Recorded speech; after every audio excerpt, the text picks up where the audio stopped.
Welcome to Daily Wisdom, Walking the Path with the Buddha, a podcast shared by David Roylance. This podcast is dedicated to guiding you to completely eliminate the discontent mind and the suffering it causes by attaining enlightenment. Learn and practice the teachings of Gautama Buddha that will guide you to fully attain a peaceful, calm, serene, and content mind with joy.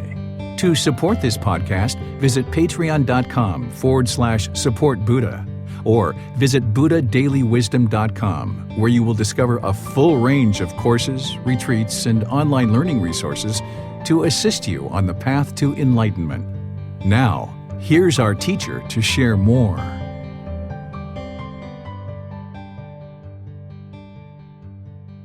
Sawadee Kap. Hello and welcome to Daily Wisdom, Walking the Path with the Buddha.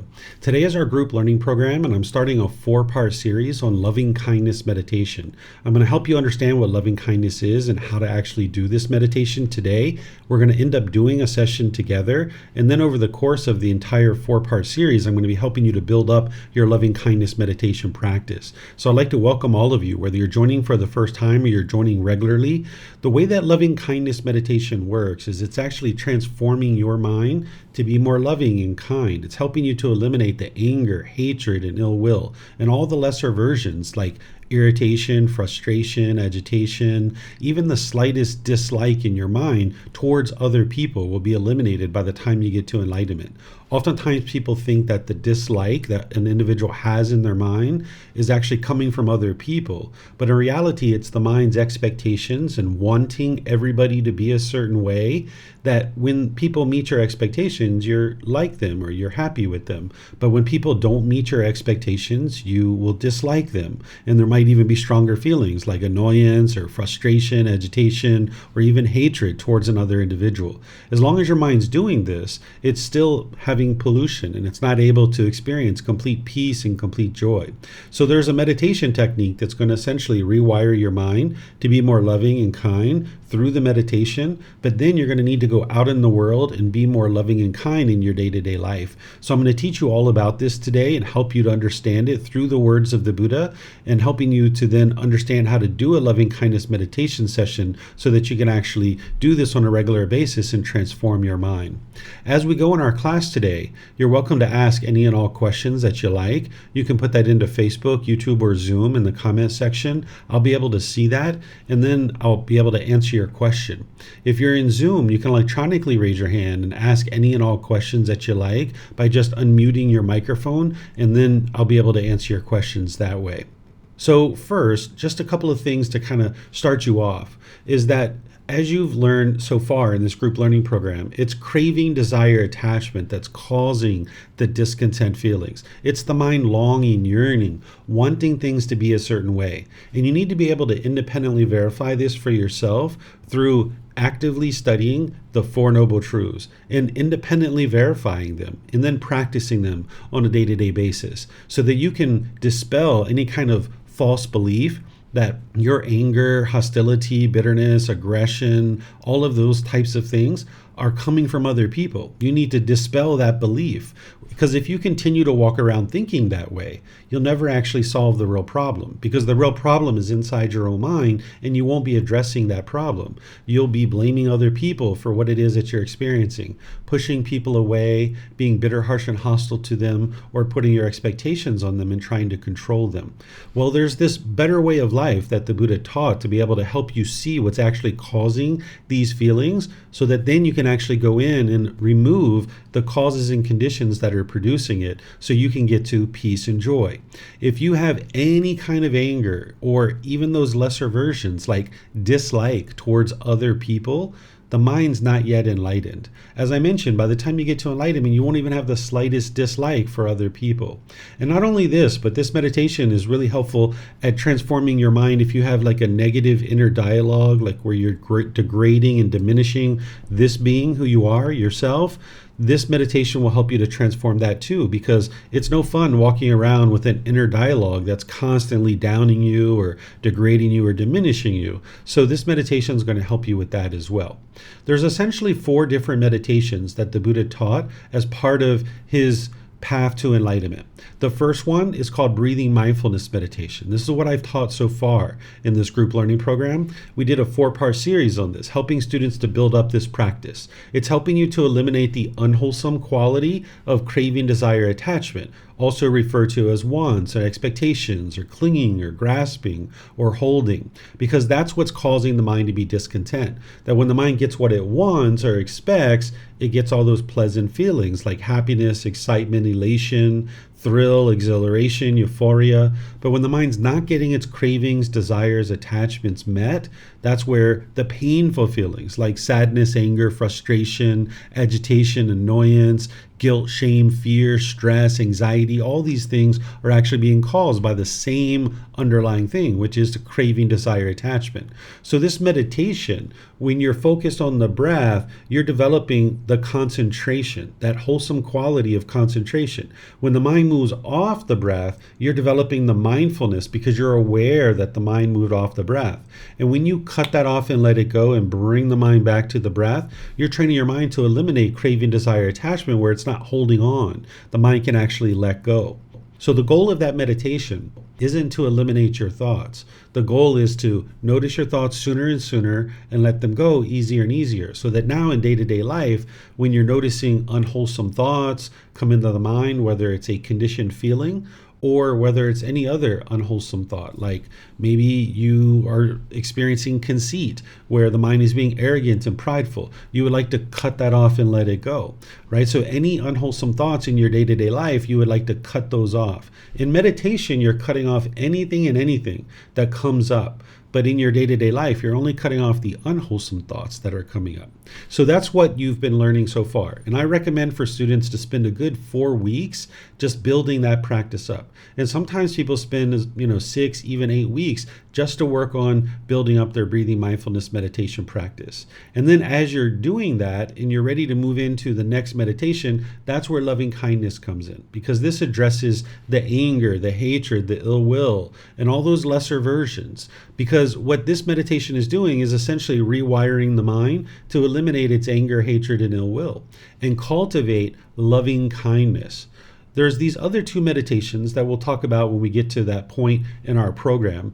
Today, it's all about loving kindness meditation, helping you to understand that. So first, let's just talk about what loving kindness is. This is active goodwill towards all beings without judgment. It's a genuine interest in seeing all beings be well. In the Pali language, which is the historical language of the teachings of the Buddha, it's referred to as metta. So you might hear people referring to it in this way. They might call it metta meditation, right? Well, this active goodwill towards all beings without judgment, you need to make sure that it's without judgment. You're not trying to determine whether someone deserves your loving kindness or not. You're just choosing to be loving and kind with all the people around you.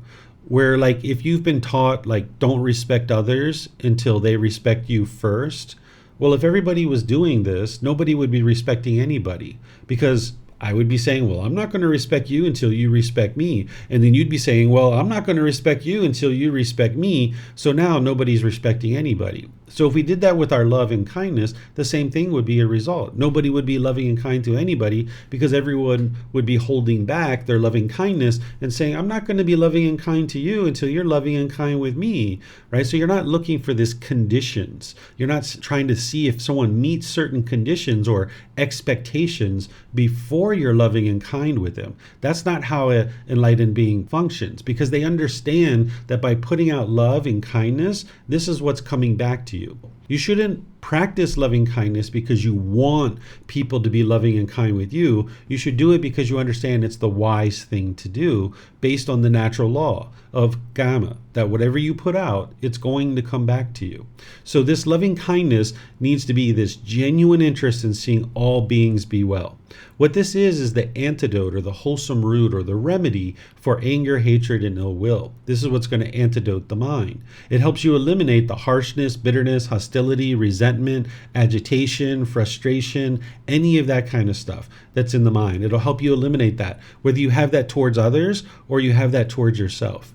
Loving kindness is one of the Brahma Viharas. This is a Pali word that you could think of these as 4 healthy mental states. You're going to learn this when we get to chapter 14 of our group learning program. These are 4 healthy mental states that you need to cultivate in order to transform the mind away from certain unwholesome thoughts, certain unwholesome qualities, that you will be able to cultivate these in the mind. These are loving kindness, compassion, sympathetic joy, and equanimity. Well, loving kindness is actually the first one. So I'll just tell you that so that you'll know when we get to chapter 14 that you'll understand what that is. Because these are 4 healthy mental states that need to be cultivated in order to be able to make one's way to enlightenment, because it's antidoting very specific things in the mind. And we'll talk about that when we get to chapter 14. So at the core of all of the teachings of the Buddha is the Eightfold Path. That's the core central teaching that everything else is plugging into.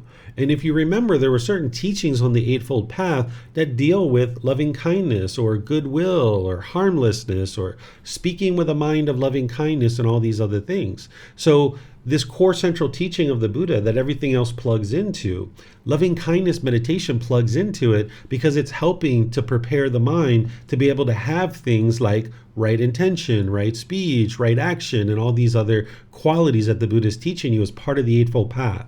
Without this particular technique, you wouldn't be able to practice the other components of the Eightfold Path. And the Eightfold Path is the path to enlightenment. It's the core central teaching that's going to guide the mind to enlightenment.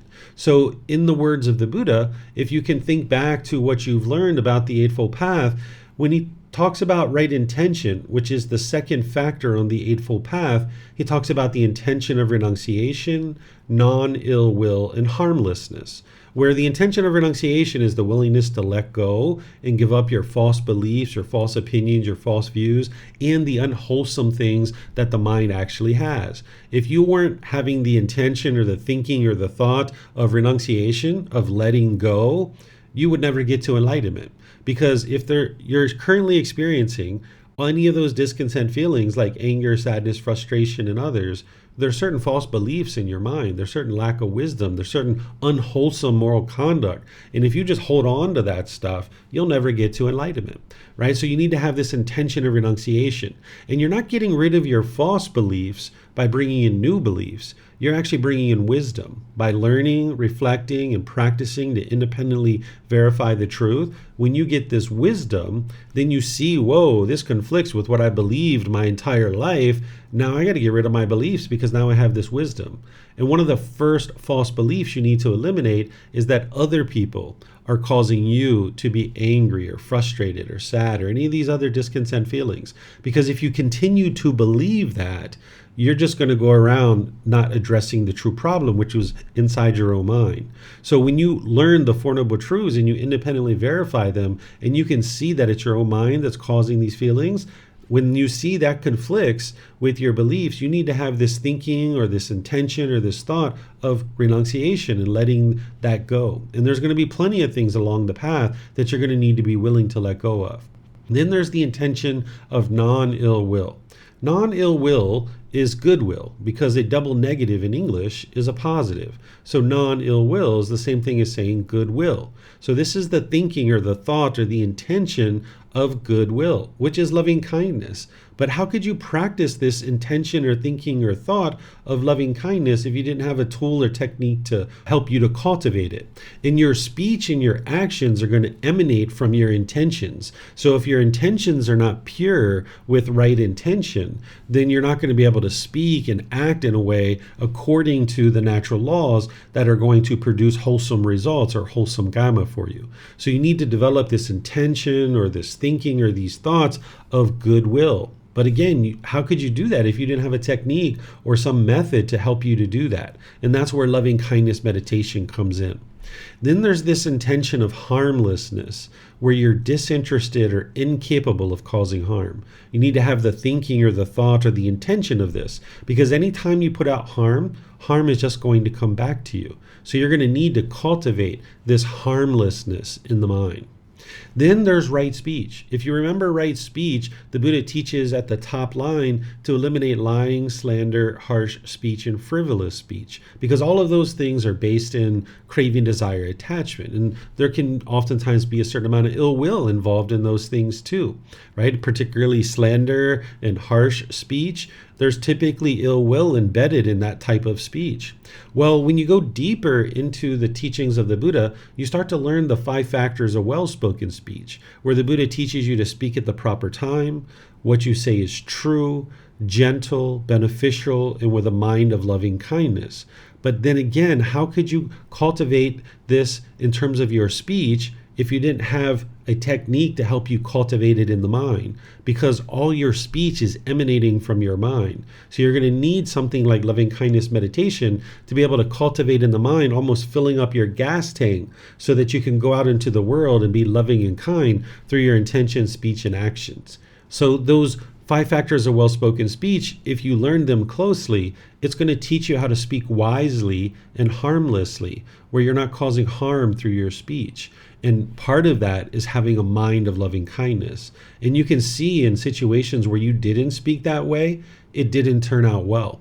Because the opposite of loving kindness would be inner hate. There's been situations, I'm sure, where you've spoken to people with inner hate.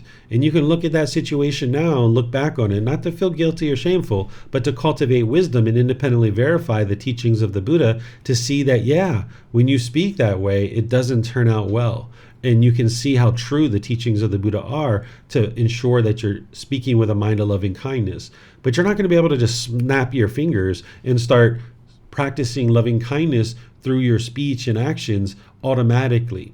Not even when you start meditating. It's going to be gradual training, gradual practice, and gradual progress. One of the biggest myths about the life story of the Buddha is people think he sat under a tree, he meditated, and instantly got to enlightenment. And this just isn't true. Everything you've ever done in life has been gradual training, gradual practice, and gradual progress. You haven't mastered anything the first time you actually decided to do something, whether it's learning to read, write, and speak English, or whether it's some job or occupation. It was gradual training, gradual practice, and gradual progress. And it's the same thing here with this path to enlightenment. So this meditation is going to gradually wear away your anger, hatred, and bitterness. So more and more you can arise these wholesome qualities to be able to have the intentions or thinking or thought of goodwill. And then that can emanate through your speech and your actions. This next part right here is an excerpt from the teachings of the Buddha, just like all the others, where the Buddha was actually reminding his students that it was important for them to speak at the proper time, what they say is true, gentle, beneficial, with a mind of loving kindness, and this would be the wise way to talk. And he was reminding them of those 5 factors of well-spoken speech, and at the same time reminding him that other people aren't going to be speaking with you with the 5 factors of well-spoken speech. As you get closer and closer to enlightenment, you'll get to a point where about 99.99999% of the people around you are speaking that way. But as you're making your way to enlightenment, you're going to have plenty of instances where people aren't speaking to you that way. Even an enlightened being has individuals that speak to them occasionally like that, but it's really a once-off. And when that occurs, your mind's completely peaceful and joyful when that's occurring, that you don't have any discontentedness whatsoever. But eventually, you'll get to the point where everybody is speaking to you pretty much in a very loving and kind way because you've been practicing these teachings for so long. But early on, that's not the case. And even through like the 3, 4, 5 year mark, that's not the case. You're going to still be around people who are being bitter and harsh and hostile. So they're going to be speaking to you in an improper time. They're going to speak falsehoods. They're going to speak harsh. They're going to speak unbeneficially. And they're going to speak with a mind of inner hate. And the Buddha here was reminding his students when that's occurring, he says, "Herein, monks, you should train thus. Our minds will remain unaffected, and we shall utter no evil words. We shall reside compassionate for their welfare, with a mind of loving kindness, without inner hate. We shall reside enveloping that person with a mind filled with loving kindness. And starting with him, we shall reside enveloping the all-encompassing world with a mind filled with loving kindness, abundant, joyful, immeasurable, without hostility and without ill will. That is how you should train, monks. right? So here what he's saying is, even though these other people are being bitter and harsh and hostile with you, you should utter no evil words back. Because if you understand the natural law of karma, you understand that's the most unwise thing that you could ever do. Because when you're putting out harshness and bitterness, it's going to just come back to you, right? When I was growing up, I had a lot of harshness and hostility and bitterness towards my mom. And as I aged, even in my early adulthood, it was the same way. When mom and I were together, it was only a matter of time before fireworks went off. If she picked up the rubber ball of anger and threw it around the room, I'd pick it right up and throw it right back around the room as well. That's exactly the opposite of what the Buddha is teaching you, because that just keeps the rubber balls bouncing, right? So what the Buddha is teaching you is to not utter evil words back, but instead to have this loving kindness, this active goodwill towards them, this genuine interest in seeing them be well, understanding that their mind is having some challenges. And what I would suggest you do in those situations is just walk away. When someone's being bitter and harsh and hostile to you, no matter who it is, just walk away. Because your mind isn't in the best position to be able to say anything or do anything. It's better to just walk away from the situation. And if they get more angry when you walk away, that's helping you to be able to see that you're making a wise decision, because you're not the one who's causing their anger. What's causing their anger is they're having a craving, desire, attachment. And by you staying there in the conversation, it's just allowing that attachment to continue. And now when you choose to break contact and walk away, you're protecting the contentedness of your own mind, and you're allowing their mind to let go. You're not causing that person's anger. So there's nothing you can do to stop them from being angry. Sometimes people think that when someone else is angry, because of your attachment, maybe wanting everybody to be a certain way, you might feel like you have to calm this person down. And that's your duty and that's your responsibility. But you can't calm this person down. This person needs to choose to let go of whatever craving, desire, attachment that they're having and calm their own mind down. It's not possible for you to calm somebody else's mind down. So it's usually best to just walk away from those situations. And then if the person tries to draw you back into the conversation, you're going to need to have enough discipline and restraint to just keep walking. And if you do this enough times, the people around you who you're really close to, they'll get to the point where they realize that anytime they're bitter and harsh and hostile with you, you walk away. And if they're interested in talking with you, they're going to need to be calm. You can't overtly teach somebody with unsolicited guidance. That would be unwise, because now your ego and your craving is coming into the relationship and causing difficulties. But what you can do is you can politely just walk away. And now these people over time, maybe 3, 4, 5, 6 different times, they realize, wow, if I'm interested in talking to her, or if I'm interested in talking with him, I'm going to need to calm down. And then you'll see that people will start being more and more calm with you. Whereas if you sit there and you argue with them and bicker and fuss, now that's what they learn. Hey, this person's going to throw this ball around with me, right? So let me throw the ball around. They're going to throw the ball around, and we'll just throw this ball around. And now at the end of this, everybody feels stressed and anxiety and all kinds of difficulties. So the Buddha is teaching the ordained practitioners and anybody who's interested in getting to enlightenment to remain unaffected with your mind when people are speaking to you this way, because you're not the one who's causing it. When they speak bitter and harsh and hostile and hateful, it's coming from their own mind. It's not coming from your mind. Sometimes people absorb what's being said and it really bothers them within their own mind. But that's just because they're not understanding that that hatefulness and that speech that they're having is coming from their own mind. You're not the one causing it. And when you get rid of personal existence view and you're no longer clinging to this perception of wanting people to perceive you a certain way, it'll be easier to walk away. Also, when you eliminate any kind of craving for everybody to be a certain way, you can understand this person's angry, it's time to just walk away, end the conversation and move on. And you don't have to say anything to end the conversation. You can just walk away. That's ending the conversation. So this is the Eightfold Path, and where the teachings integrate in terms of right intention, right speech, but we could also say right action has loving kindness in it too. Because to eliminate killing, stealing, and sexual misconduct, there needs to be a certain amount of loving kindness there, right? Because in order to do those things, there needs to be a certain amount of anger and ill will to kill, to steal, or have sexual misconduct. Same thing is true with right livelihood. In order to practice a wholesome livelihood, there needs to be a certain amount of loving kindness towards other beings, but also yourself too. Because when you're putting yourself in a situation where you're practicing a wrong livelihood, this is causing harm to other beings, and it's going to cause harm to yourself as well. Then there's some teachings from the Buddha on loving kindness meditation. There's plenty, but I've just grabbed a few here so that you can see what he taught. Here he's teaching in this first one, his son Rahula. Sometimes people think that the Buddha left his family and never came back. This isn't actually true. He actually came back to that area. His wife ordained with him. His son ordained. His stepmother, which was his aunt essentially, because his mother died at birth, essentially, within 7 days after his birth. So the Buddha taught plenty members of his family, and they were all getting to enlightenment. So here he's teaching his son.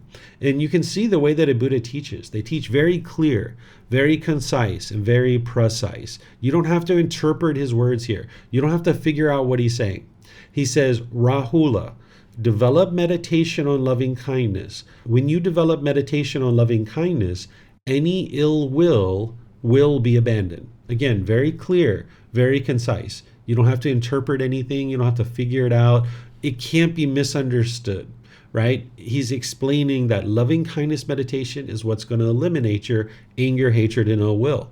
And if you understand the 10 fetters, which I just taught on Sunday, you understand that that's one of the pollutions that are in the mind that's motivating all kinds of unskillful conduct in your day-to-day relationships. And as long as you have ill will in your mind, you're not going to be able to reside harmoniously with all beings. So this loving kindness meditation is exactly what the Buddha prescribed in order to eliminate this from the mind.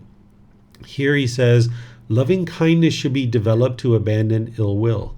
Again, very clear, very concise, very much to the point.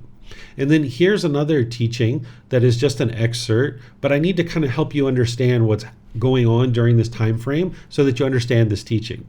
So during the lifetime of the Buddha, 2,500 years ago, he was born in what we refer to as Nepal, and he grew up in what we refer to as Northeast India. And when a Buddha exists in the world, there's many other people that are teaching too. It's not just a Buddha.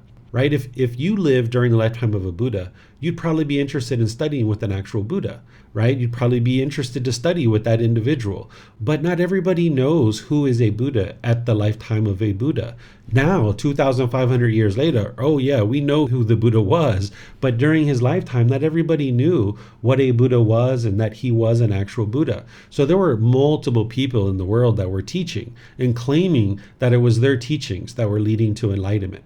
So the Buddha knew that it was his teachings that led to enlightenment, and that's why he was so dedicated to be able to share them with others in the world. But sometimes his students would come in contact with students of other teachers because they were all living amongst kind of like the same region of the world, and they would go out in the public and they would collect donations of food and things like this, and then they would sit down together and they would eat this food and they would talk and have conversation with each other. So the Buddha here is saying to his students, suppose they ask, meaning these other students from other teachers, suppose they ask, but what, friends, is the reason unarisen anger does not arise and arisen anger is abandoned? You should answer, the liberation of the mind by loving kindness. For one who attends carefully to the liberation of the mind by loving kindness, unarisen anger does not arise and arisen anger is abandoned. This, friends, is the reason unarisen anger does not arise and arisen anger is abandoned. Okay, so what unarisen anger is that inside each individual's mind who's unenlightened, they're going to have the fetters, these 10 pollutions of the mind. And one of those is ill will. It's a deeply rooted container in the mind that right now when you're listening to me talk, you probably don't have any anger or frustration or agitation in your mind. You're just listening to somebody talk. But if somebody did something or said something and it triggers one of your cravings inside your mind, that ill will can arise at any moment. You can be angry and bitter and harsh at the snap of a fingers if one of those cravings got triggered. That's your unarisen anger, the deeply rooted container in the mind referred to as a fetter or a taint or a pollution of ill will. So the Buddha is saying, if they ask, what is it that ensures that this does not arise? Well, it's loving kindness. And then there's some situations where you have anger that has arisen in your mind. Suppose they ask how to get rid of that, how to get rid of that arisen anger, how to abandon it from the mind. Well, loving kindness. Loving kindness is the exact antidote to the anger, hatred, and ill will and all those lesser versions. So anytime that you see your mind having anger and hatred, the thing that's going to antidote that and get that out of the mind is loving kindness. So you can apply effort to bring that into the mind. So if you're doing the loving kindness meditation on a regular basis and building up your meditation practice where you're doing loving kindness on a certain regular frequency, like every morning would be ideal, as you're filling up that gas tank, now you go out into the world and be loving and kind. But because your mind is unenlightened, you're going to experience situations where you're angry, where you're frustrated, agitated, or annoyed. And where you see this, you have the tool in your back pocket to bring up this loving kindness in the mind. If you've been cultivating it through meditation, you can bubble this up in the mind, and this will eradicate the anger, hatred, and ill will and all those lesser versions. So it's loving kindness and loving kindness meditation that's going to transform the mind away from anger, hatred, and ill will. You don't need to believe me. You don't need to believe these words. You can see what the Buddha is teaching. Instead, you can learn it and practice it and then see for yourself. Because as you're learning and practicing this, gradually, slowly but surely, this will wear away your anger, hatred, and ill will towards other beings. And then you'll see the truth for yourself, and you will know with 100% certainty, with wisdom, that loving kindness is what antidotes anger, hatred, and ill will. So I'm going to teach you loving kindness meditation. But before I do that, I would like to pause here and see if you guys have any questions about what I've shared so far before I actually teach you the technique of loving kindness meditation. Remember, you can put that into Facebook, YouTube, or Zoom, or you can raise your hand in Zoom and ask any questions you like by just unmuting your microphone. Okay, I don't see any questions anywhere. Okay, so let me teach you loving kindness meditation, and then we'll actually do it together as a group so that you can practice it and get familiar with it. So loving kindness meditation is best done in the morning, because then you can go out in your day and be loving and kind through your intention, speech, and actions. That's where the real transformation is occurring in your day-to-day life. The meditation, if you just meditated and that's it, you're not going to get rid of your anger. It's not possible. Your meditation is essentially rewiring the mind or filling up the gas tank so you can go out in the world and be loving and kind on a day-to-day basis. So you're going to need to be doing loving kindness meditation essentially in the morning would be really wise, but that's not to say you couldn't do it at any other time during the day. If you got a phone call at 2 p.m. in the afternoon and you were noticing anger coming up in your mind, do loving kindness meditation. But in terms of like a consistent practice, in the morning is really ideal for loving kindness meditation. And then if you're noticing anger at any other time during your day, you could surely do loving kindness in the middle of the day or in the evening as well. But just as a regular schedule, it would be really nice to do loving kindness in the morning before you go out and face the world so that you can have as much loving kindness in your mind as possible. Because the real transformation to your mind and your relationships is going to happen when you're out in the world being loving and kind with others. Because so far in the past, you've had a certain amount of bitterness and hostility in your relationships, and that's what's going to come back to you. But if you can transform your mind gradually, slowly but surely, through being loving and kind with loving kindness meditation supporting that, now that's where your relationships will really transform. It's through you actually practicing being loving and kind through your intention, speech, and actions that's going to transform your relationships. So I'm going to share with you here the loving kindness meditation, and then I'll open up for some final questions before we actually do this together. So we start with the chanting to ease us into the meditation. That is going to help to ease your mind into the meditation and get more benefit out of the meditation itself. And I'm going to be doing a 4-part series on this starting 4 weeks from now, where you can learn the chanting. But if you'd like to chant along, you're welcome to, because the chanting sheets are on our website. You can go to buddhadailywisdom.com, click on free books, and then scroll down towards the bottom and you'll see the daily chanting sheet. So I'm going to be chanting on the way into the meditation. Then I'm going to guide you in a breathing mindfulness meditation session. This is the meditation I taught already, where you're just focused on the breath. And anytime the mind moves off the breath, you cut that off and let it go and bring the mind back to the breath. Really simple, very straightforward, but very challenging for the mind because it's not used to doing this. So I've taught this as part of the group learning program already. Then there's going to be a period of time where it's just quiet for about 3 minutes or so while we're practicing breathing mindfulness meditation. Then I'm going to come back in with affirmations of the loving kindness meditation, where I'm going to say things like, may I be peaceful, may I be safe, may I be well, may I be free of all discontentedness and the suffering it causes. When you hear each one of these phrases spaced out, you would like to repeat this within your own mind on the out breath. Okay?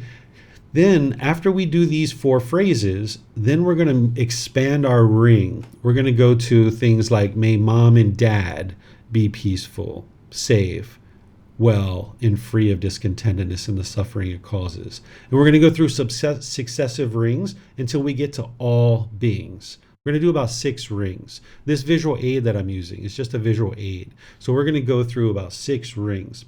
Now, when we're doing these affirmations, you're not trying to change mom or dad through your meditation. This is impossible.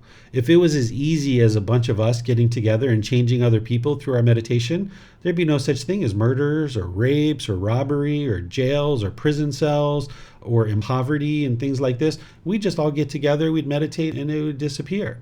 Right? But that's not the way the world works. What meditation is doing is it's a dedicated, active, purposeful training session to eliminate certain unwholesome qualities from your mind and to cultivate certain wholesome qualities in your mind. You can't change other people through your meditation. So while we're doing these affirmations, this is rewiring your mind to be more loving and kind and think in more loving and kind ways towards mom and dad. So that now when you're around mom and dad, you can be more loving and kind through your intention, speech, and actions, right? So we're not changing mom and dad here through our meditation and all the other affirmations we do, like our family, our friends, our coworkers, our neighbors, people like this. We're not changing them. We can't. It's not possible. But what we're doing is that we're rewiring our mind so that we can have this loving kindness in the mind. And now when we go out into the world, we can be more loving and kind. And that's where the real transformation to your mind and your life is truly occurring. Once we're done with the affirmations, we're going to go back to the breathing mindfulness meditation for a period of time. Then we're going to come out with some more chanting. So that's where I'll kind of close up today's class, opening up to any questions that you guys have at that point. So the way that I think about this is it's like a loving kindness sandwich, that in the middle, you've got your loving kindness, right? Then your lettuce and tomato, that's like the breathing mindfulness meditation. And the bread holding it all together, that's the chanting, right? So there's this structure that we're going to follow in order to help the mind cultivate this loving kindness. And keep in mind that this is for your mind, not for other people. So let me see if you guys have any questions on this before I move into the actual meditation itself. You can put that into Facebook, YouTube, or Zoom, or you can raise your hand in Zoom and ask any and all questions that you like. All right, so we're going to do this loving kindness meditation. And when I do this, I'm just using very general and very broad statements where it's, may my family, friends, coworkers, things like this, may they be peaceful. But when you do this on your own, you're going to need to customize it. And we'll talk more about that at the end of our meditation, but you're going to need to customize this. What I'm doing for you here is helping you to see the possibilities and what the structure is and how to actually do this as a technique. And then you're going to need to customize it for your specific needs, which we can talk about after the meditation and you've had some experience with it. So if you'd like to take a position, either seated, lying, or standing, these are the 3 positions that work really well with loving kindness meditation. There is a walking position, but we tend to not do the loving kindness meditation in that position because it doesn't really work out well for that. So you can take a seated, lying, or standing position because they work really well. And you can really sit however you're comfortable. I give guidance that are recommendations and suggestions on your body positioning, but there's not just one fixed way. So you're going to need to find whatever's comfortable for you. So I'm going to ease us into the meditation with some chanting, and then I'll be back with some guidance after that. Arahang สัมมาสัมพุทโธมหาเขวาพุทธังมหาเขวันนังอภิวาเทมิสวากขาโตมหาเขวัตตาธัมโมธัมมังนามัสสามิสุปฏิปันโนมหาเขวัตโต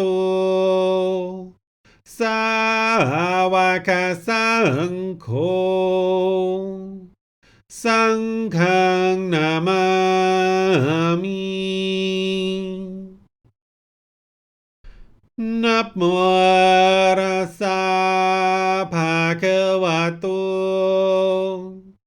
อะระหะโตสัมมาสัมพุทธัสสะนะโมตัสสะภะคะวะโตอะระหะโตสัมมาสัมพุทธัสสะนะโมตัสสะภะคะวะโตอะระหะโตสัมมาสัมพุทธัสสะอิติปิโสมะคะวะอะระหังสัมมาสัมพุทโธวิชาจารณังสัมโมโนสกขาโตโรกาวิตุอนุเตโรปุริสาดามมาสติสัตตาตาวามนุสนังพุทโธภะคะวะติ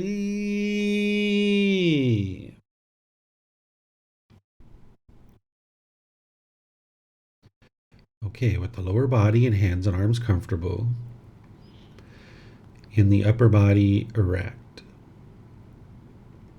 just close the eyes and start breathing in through the nose and out through the nose. Here you're just looking to establish the breath, a nice, natural, steady, consistent breath. Not forced or controlled, just a gradual inhale through the nose, experiencing the full breath. And then whenever you're ready, exhale out through the nose. Breathing in and out.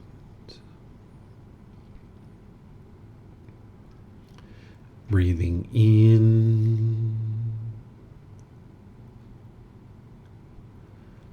and out.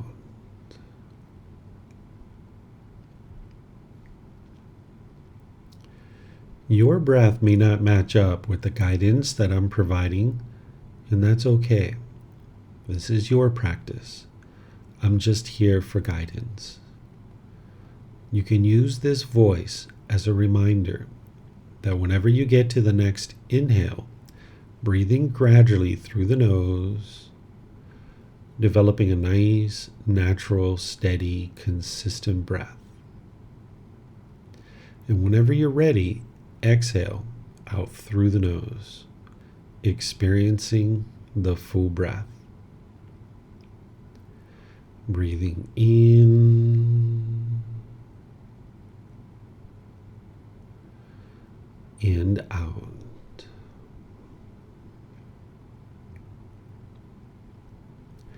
Breathing in and out.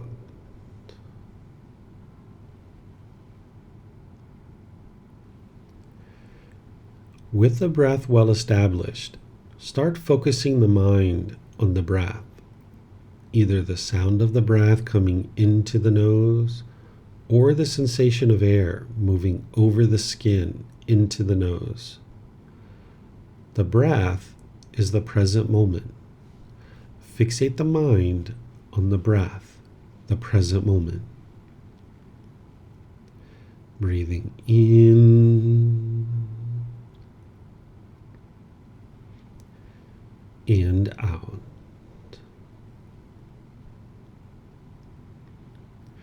Breathing in and out.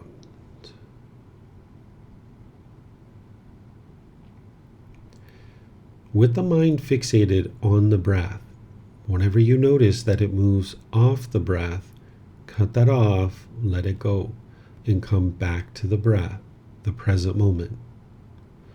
No need to observe the thought, label it, judge it, analyze it, or even try to figure out where it's coming from. Whenever you notice that the mind is moved off the breath, cut that off, let it go, and come back to the breath, the present moment. Breathing in and out.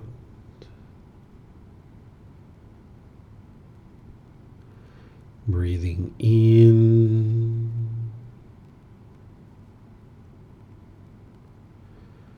and out.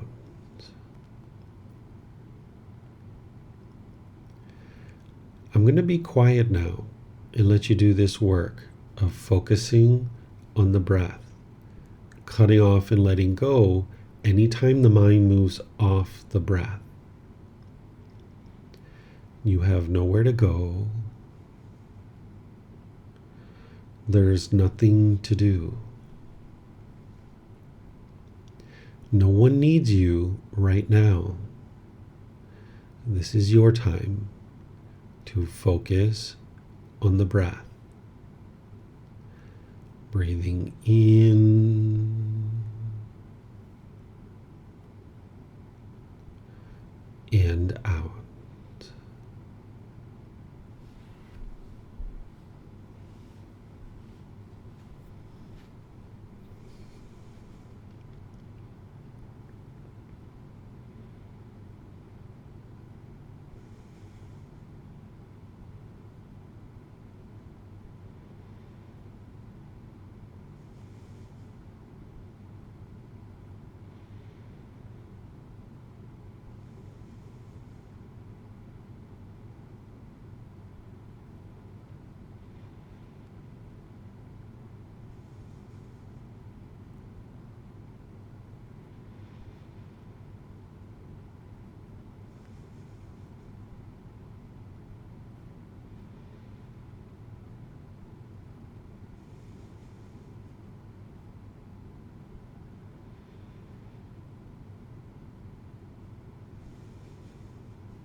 Continuing to breathe in through the nose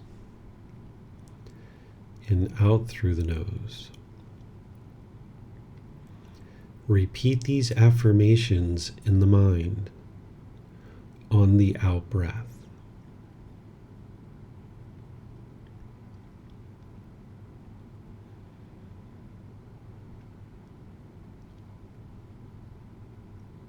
May I be peaceful.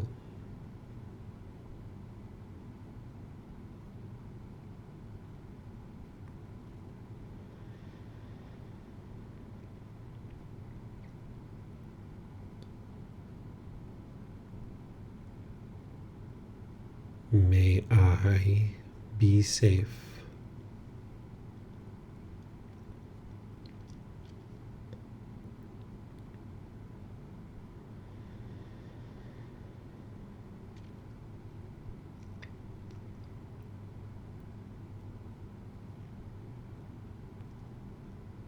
May I be well.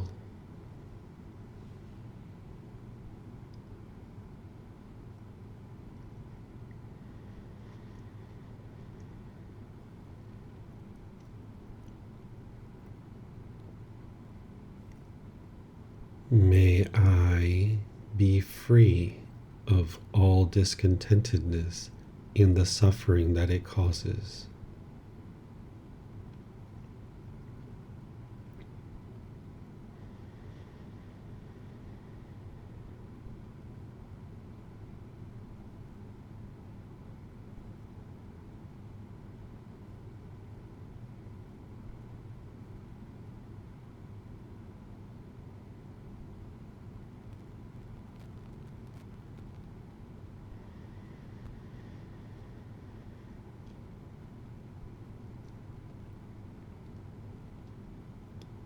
May mom and dad be peaceful.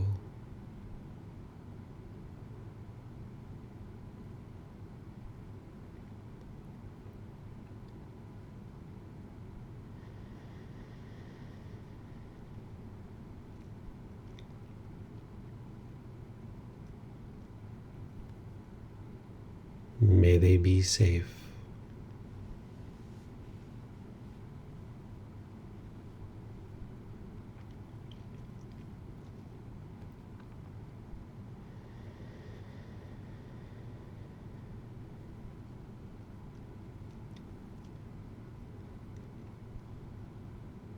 May they be well.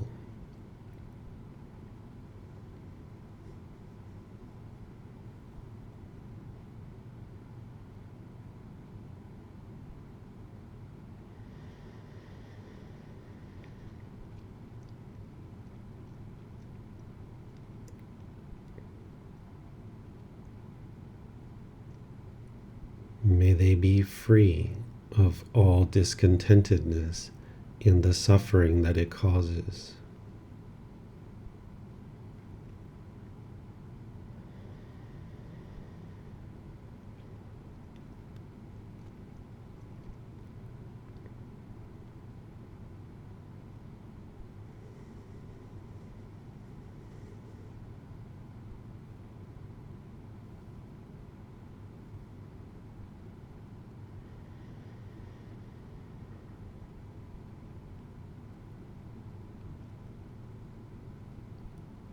May my family, friends, neighbors, and co-workers all be peaceful.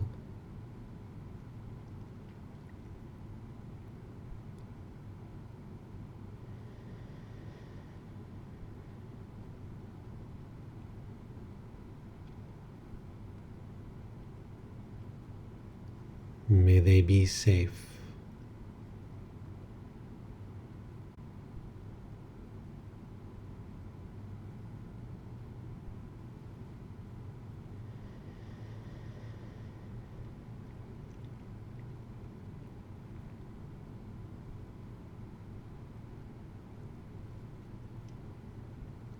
May they be well.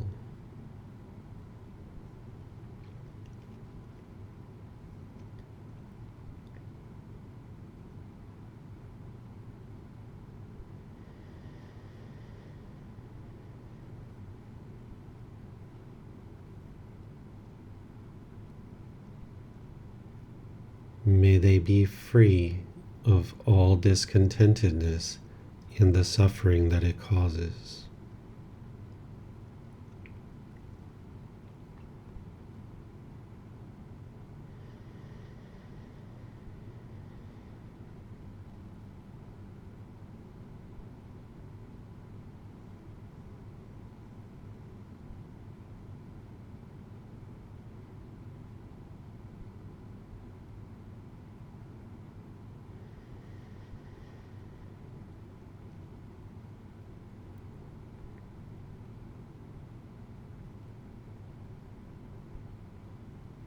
May all those who have harmed me be peaceful.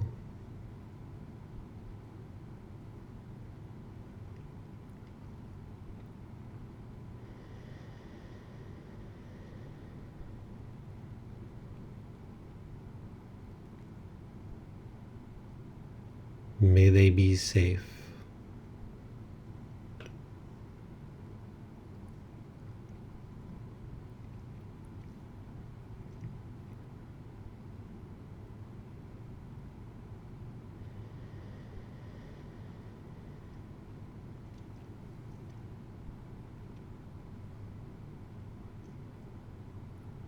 May they be well.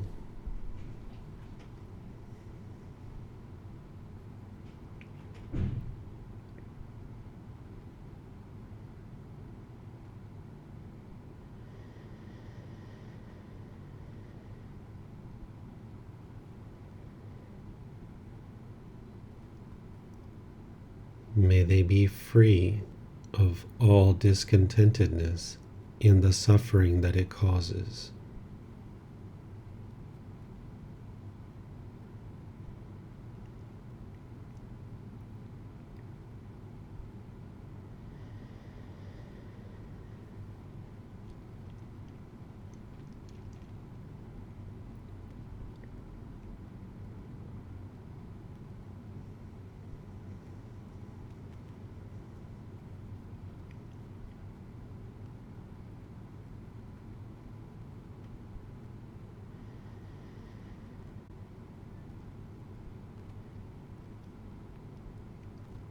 May all those who I have harmed be peaceful.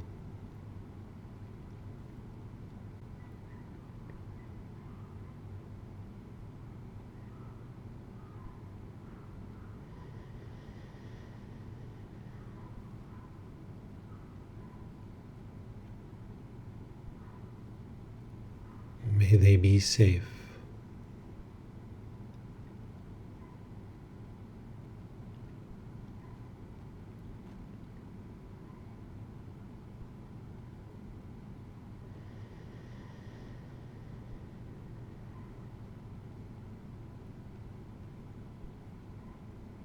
May they be well.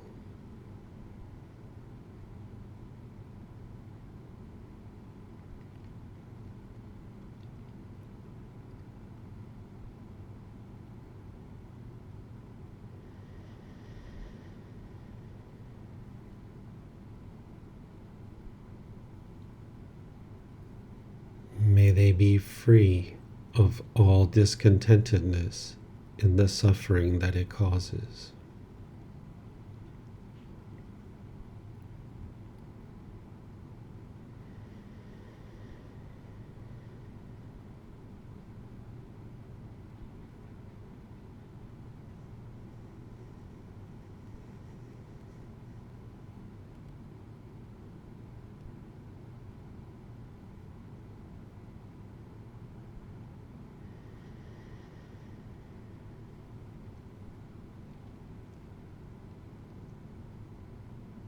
May all beings, wherever they reside, be peaceful.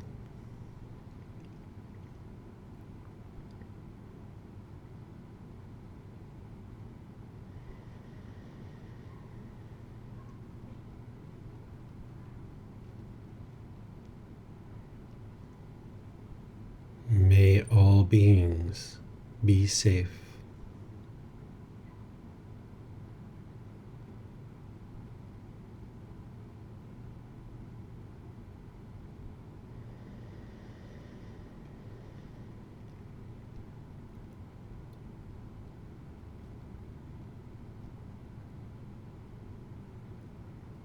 May all beings be well.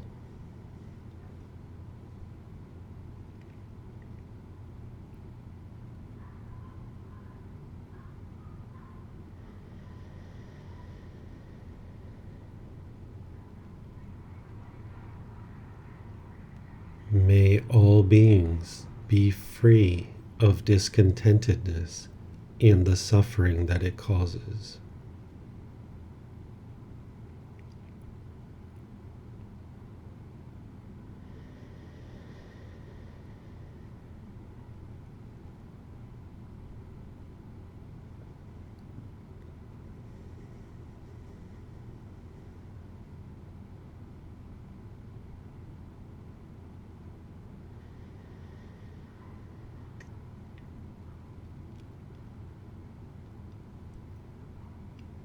Now return back to breathing mindfulness meditation, focusing on the breath, cutting off and letting go anytime the mind moves off the breath.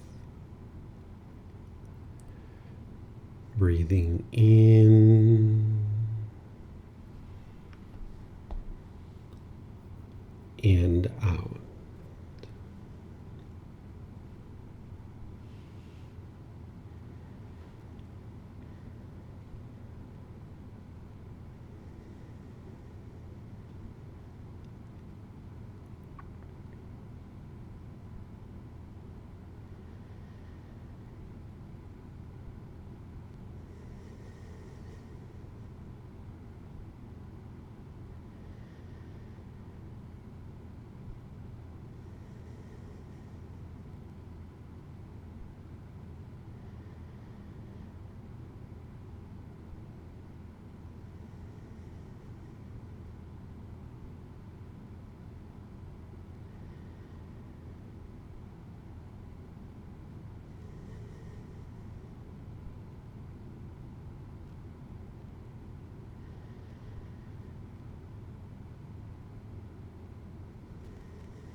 Arahang Sama Sambuddho Bhagava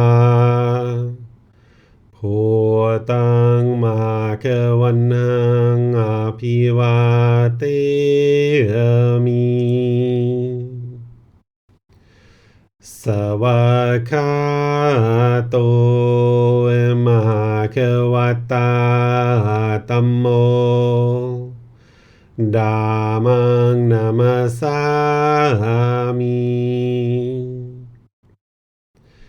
Supatipano Bhagavato Sāvaka Saṅkho Sanghang Namami Namo Rasa Bhagavato Arahato Samma Sambuddhassa Namo Rasa Bhagavato Arahato Samma Sambuddhassa Namo Rasa Bhagavato Arahato Samma Sambuddhassa อิติปิโสมะคะวาอะระหังสัมมาสัมพุทโธวิชาจารณังสัมมุโนสกขาโตโรกาวิตุอนุเตโรปุริสาดามาสติสัตตาตาวามนุสนังพุทโธภาควาติ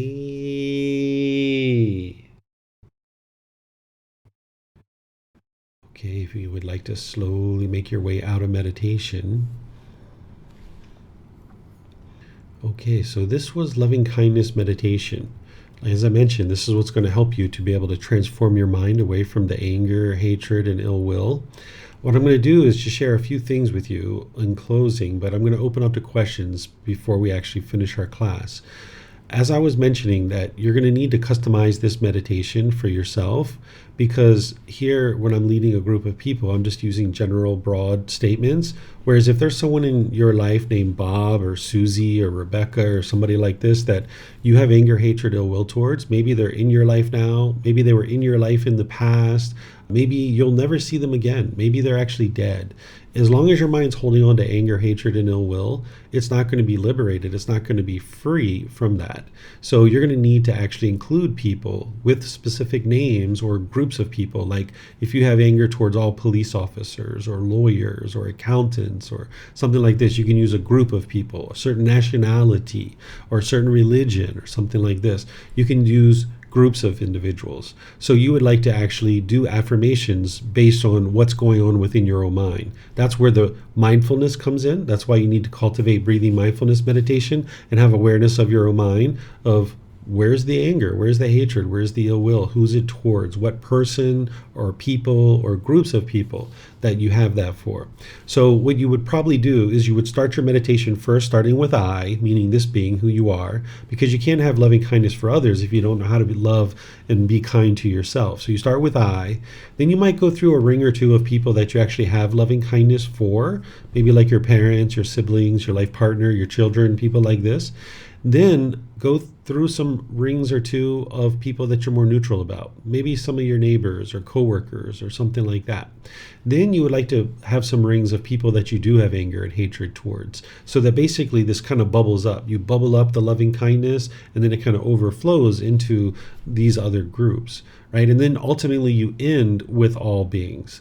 So gradually, slowly but surely, you'll be able to wear away your anger, hatred, and ill will. You're not going to know how much each day you're actually wearing away, but when it's completely gone, you're going to know that.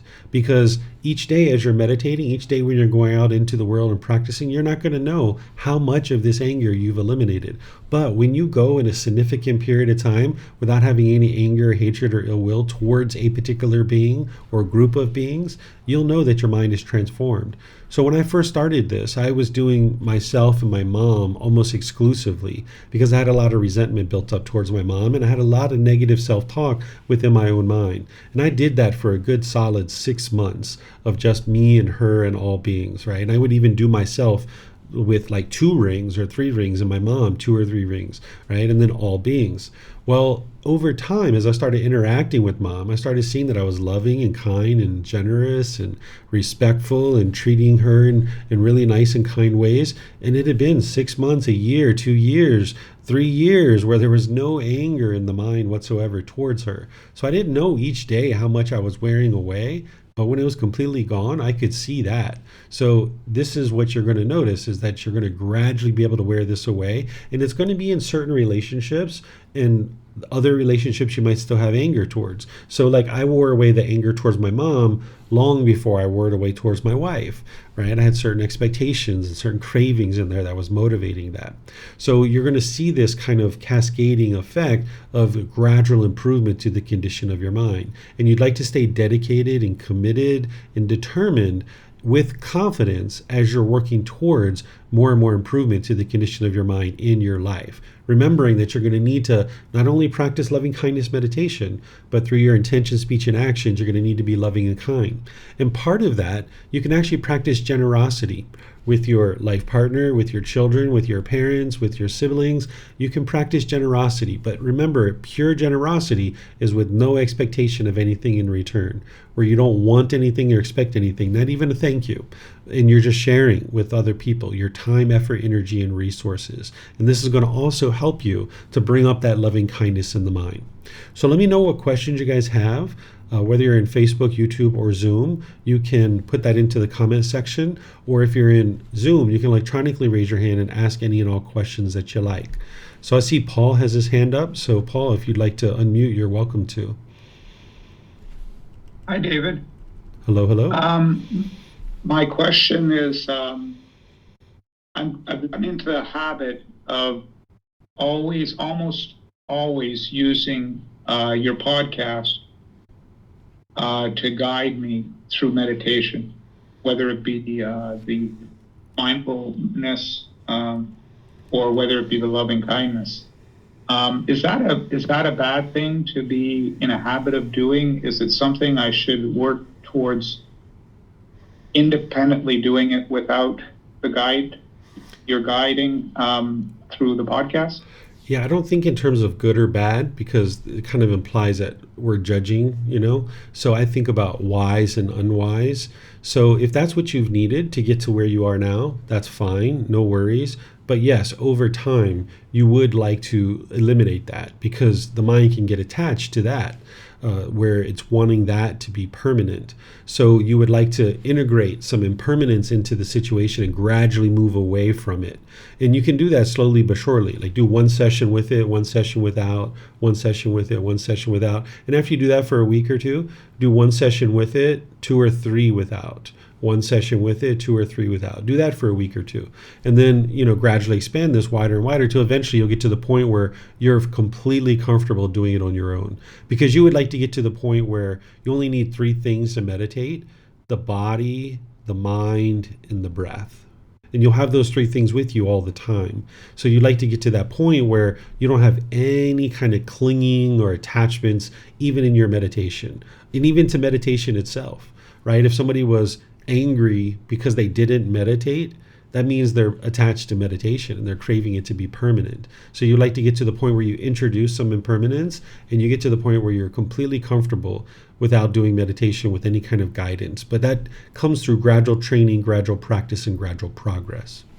Yeah, I've heard your podcast so many times now, and I know what to do, but it just seems to help me to try to start off right when doing it and not find myself thinking thoughts through the entire session. And then, after half an hour, I've basically done nothing but thoughts, So your guidance kind of helps me to try to remind myself not to be going down that rabbit hole, Yeah.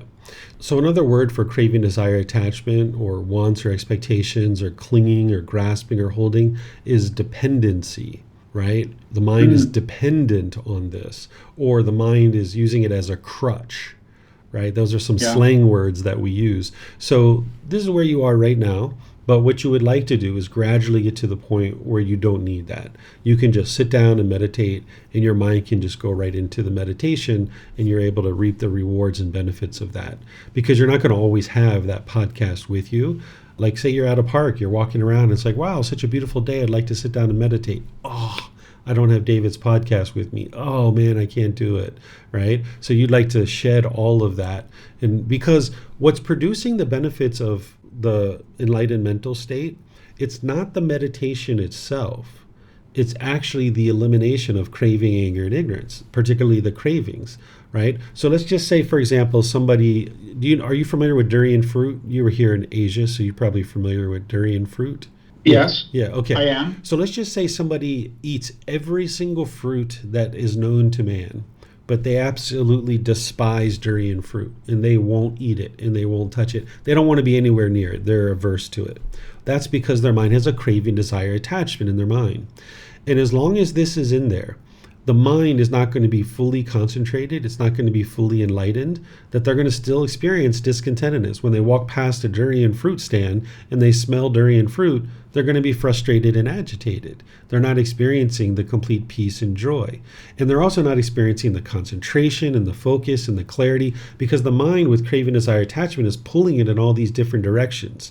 So you can actually be attached to meditation, you can be attached to a certain person guiding you, or a podcast, or things like this. You can be attached to your toothpaste or your deodorant or any of these other number of things. And you would like to introduce some impermanence where you're switching it up and you're not giving the mind an opportunity to be attached to these kinds of things. Because when you get rid of these attachments, that's where the mind's going to be uplifted, and you're not carrying around the burden of the mind having craving, desire, attachment, and being pulled in all these different directions. So while meditation is important and it's building certain qualities of mind, what it's actually helping you to be able to do is eliminate the unwholesome qualities and cultivate the wholesome qualities, not just in meditation, but outside of meditation too.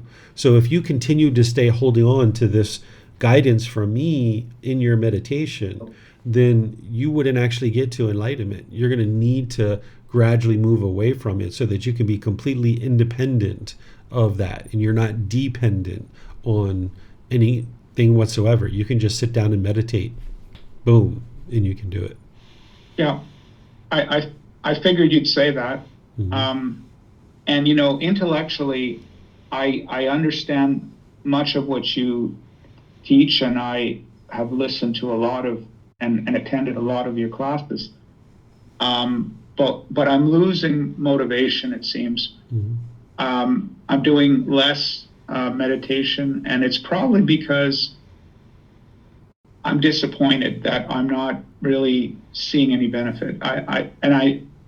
You'll say that, well, you got to get out there and start practicing, and I do practice with eyes open, and not near enough, I'm sure. And it's not enough to do some generosity here and there. You've got to live it. You've got to breathe it.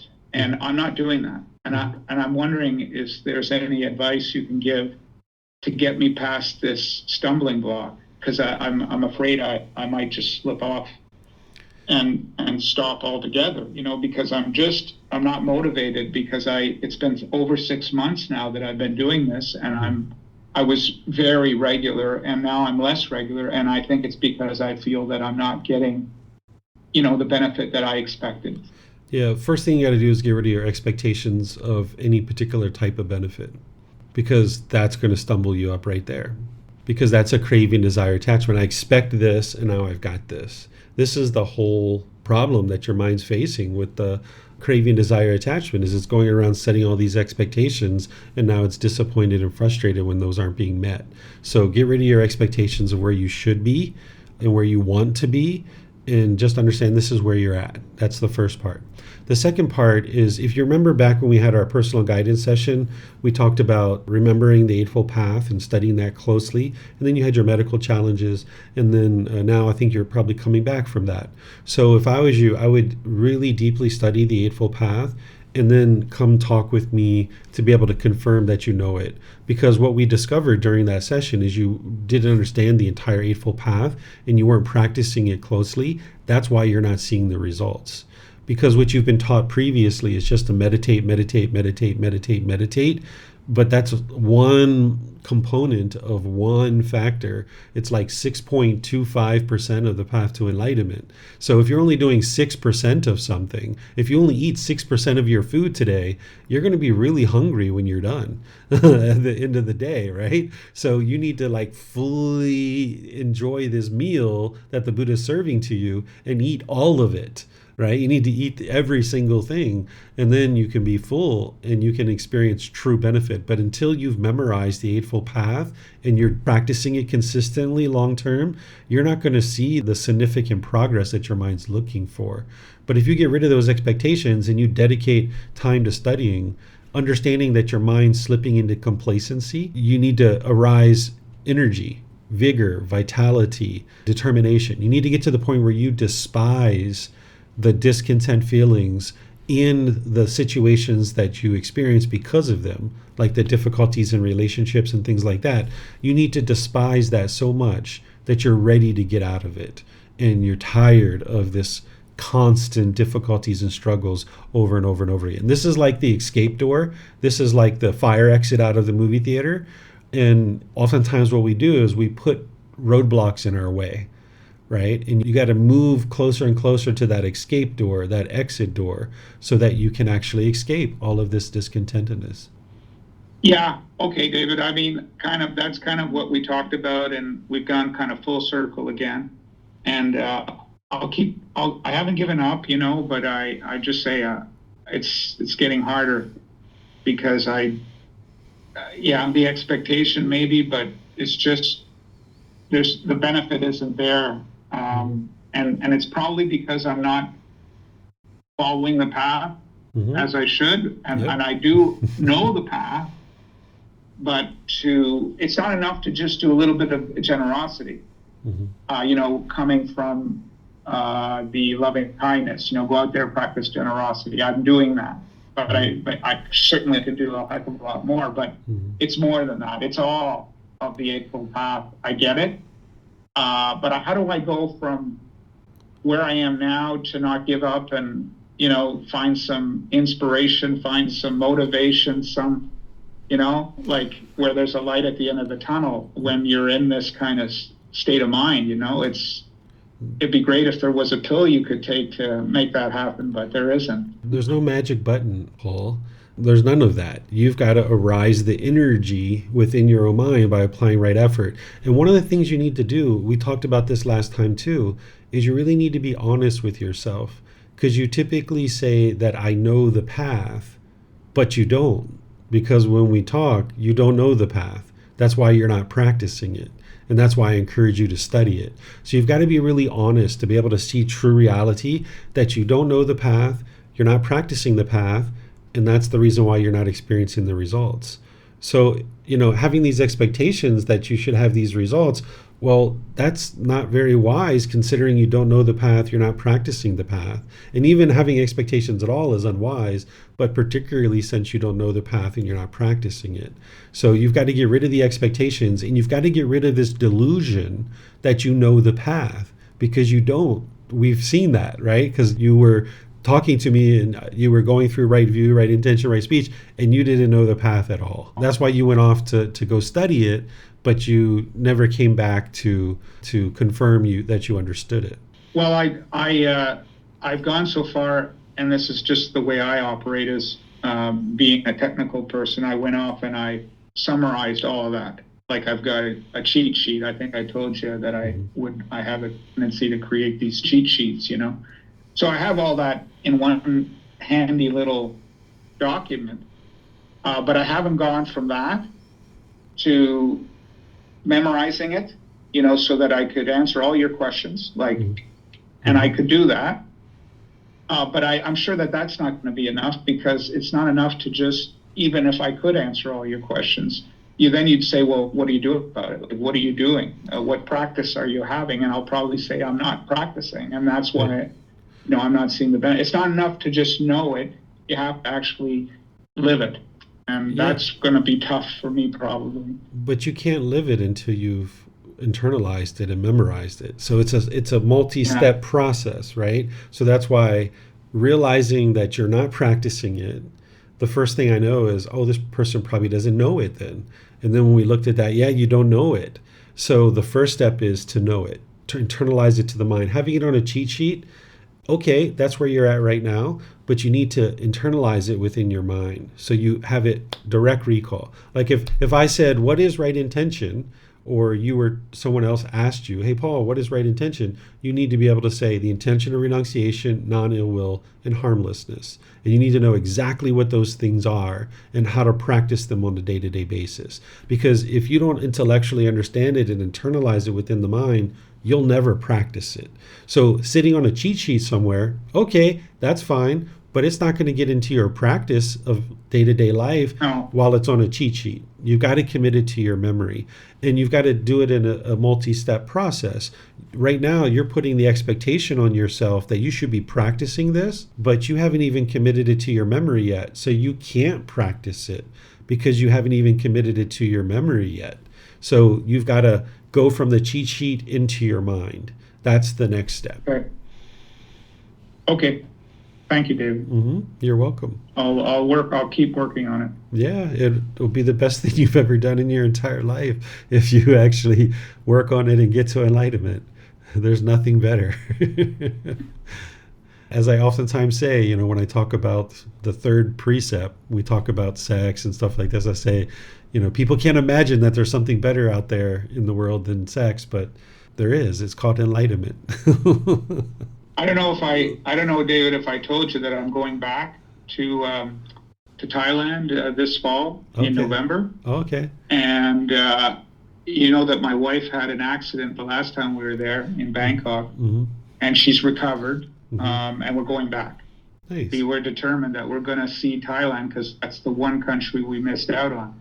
So maybe I'll try to make that my goal is to meet with you at some point if it works out, and face to face I will have answers to your questions. I'll be here. That could be my goal. I think where I have the answers. I don't know that I'll have practiced them, but at least I'll be able to. You'll drill me, and I'll have the answers. And giving you these answers spontaneous and without any help, without any visual aids. I think you can do it before November. Oh, no. I'm going to start now. Yeah. But the goal would be to have it ingrained into my brain by November. And to me, that's a big enough challenge. Okay. Well, if that's the challenge you would like to accept for yourself, then wonderful. But I think you can do it before then. Oh, okay. Okay. Well, we'll get a start on it for sure. Okay. I'll be here when you have questions. Okay, then. Thanks again. Yeah, you're welcome. Let me see if we have anything else. Okay. I don't see any other questions anywhere. So I'm just going to end class by thanking all of you guys for joining. Thank you for your questions. Thank you for your interest to learn and grow and develop on the path. And as you guys have further interest to learn and grow and develop, you're more than welcome to do that. Next week on Wednesday, I'm going to be in part 2 of our 4-part series where we'll be doing loving kindness meditation together and opening up to whatever questions you guys have. This Sunday in the group learning program, we're going to be in chapter 1, which is titled Universal Teachings, Love, No Harm, and Good Morals. This is the 3 universal teachings that you're going to see across Christianity, Muslim teachings, Hinduism, Buddhism, Judaism, and all these different things. I'm going to help you to see how all this stuff is connecting together, where the Buddha is giving you this complete package, but there's definitely some similarities to these other things. So it doesn't have to be fighting and who's right and who's wrong. We can see that there's a lot of similarities across all these things. So that's what we're going to be doing in the next couple of classes. And of course, we have the Pali Canon and English study group on Saturdays. So thank you all again for joining. Thank you for your support and continuing to help to share these teachings with others. And perhaps I'll see you guys in one of these future classes. Be well and take care. Sawadee ka. Thank you for listening to this podcast. To provide support for this podcast, visit patreon.com/support Buddha. To access more teachings, visit buddhadailywisdom.com. There, you will discover a full range of courses, retreats, and online resources to assist you on the path to enlightenment. Remember to establish a daily, consistent meditation practice, along with learning and practicing these teachings. A well-developed meditation practice is the foundation in which to train the mind to attain enlightenment.